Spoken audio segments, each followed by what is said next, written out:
What does a historic fishing town, a pencil factory, and hurricanes have in common? Welcome to Cedar Key.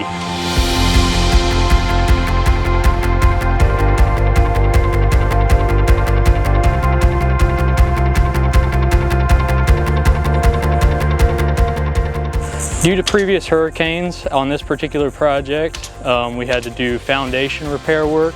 We had to install helical piers under every single building to help support them, and we installed over 500 linear feet of seawall on this project.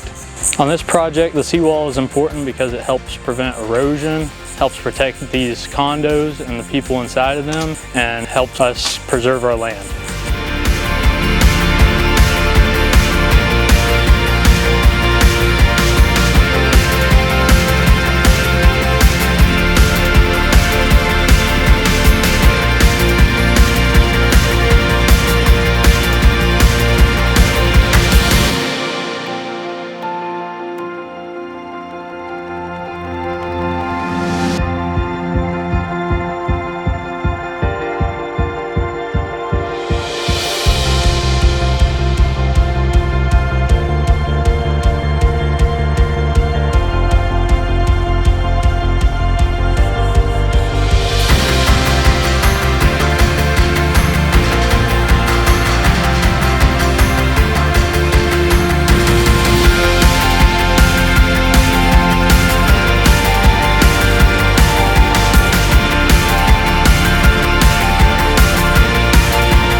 For your next seawall or dock project, give us a call at floridaseawallsolutions.com.